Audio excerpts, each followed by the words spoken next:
making cabbage and chicken, and it's going to be really good. I'm going to show you how I make that. You'll need a cabbage and an onion. Also need around a pound of chicken. These are chicken tenderloins that I'm just going to cut up into bite-sized pieces. Something else that you'll need is some bacon fat. This is what I've collected, and I keep it stored in my refrigerator in this jar. You can also add garlic. My family loves garlic, so I'm going to add a little bit of garlic into ours, but you can also leave that out if you want. What I do is I peel off the outer few leaves of the cabbage, so because those are not good, and then I'll cut it up. What I also do is I cut out the heart part of the cabbage. You can see it right there. I cut that part out because it gets kind of hard. I have my cabbage cut up in pieces like this, and once I have them cut up like this, then I rinse them off. Rinse your cabbage wedges off. Go ahead and cut them into slices about ½ an inch thick. I have cut up my cabbage, and I'm just going to put it in this bowl, and I'm going to set it to the side and start cutting my onion up. Here's a tip about cutting onions. If you leave the root side on the onion while you cut it, it doesn't make your eyes hurt as bad.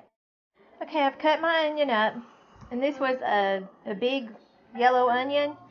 I'll probably use all of it because we love onions, and onions give your dish a wonderful flavor. Onions are wonderful, and they're healthy for you too. I use my scissors here to cut up my chicken, and if you have some like that, I mean, it's like so easy to cut up your chicken with those. Be sure to cut up your chicken into bite-sized pieces. You can use a regular knife or however you want to do it, just whatever size pieces you like.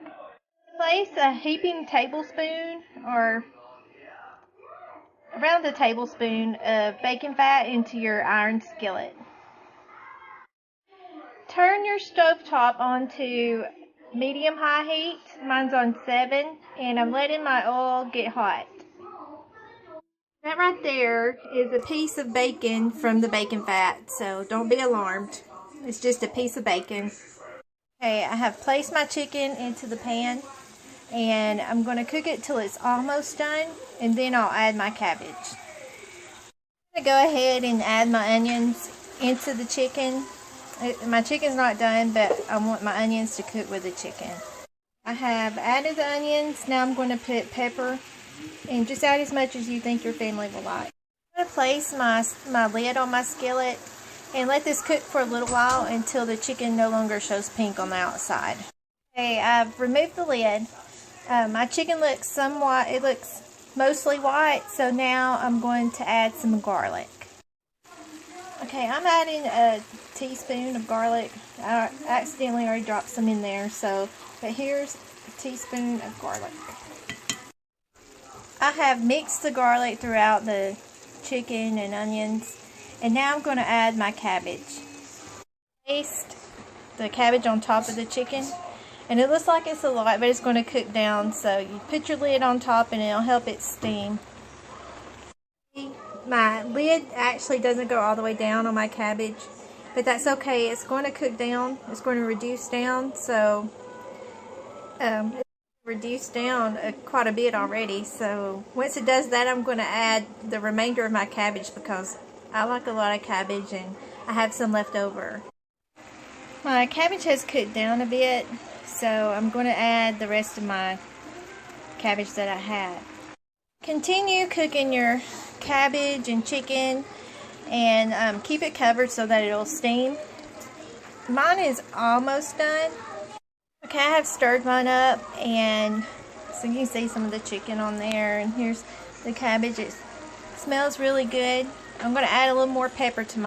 Okay, what I'm going to do now, I'm going to add some of this Tony, I can't say it right, I say Tony Chirabro's Creole seasoning. Pronounce it. I know I pronounced this wrong, but it's so funny. But, you know, it's just how I pronounce it, and that's what I do.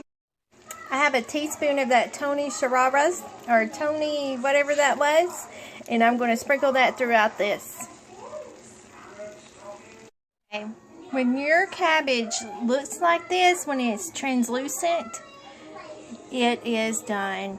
And since our chicken was almost done to begin with, when the chicken was almost done, and it's been cooking for a while now, so our chicken is 100% done.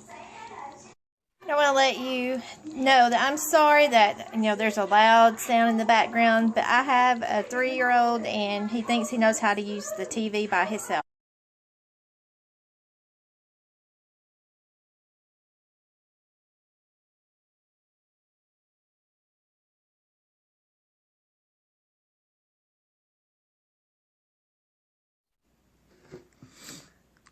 Is it good? Do you love it?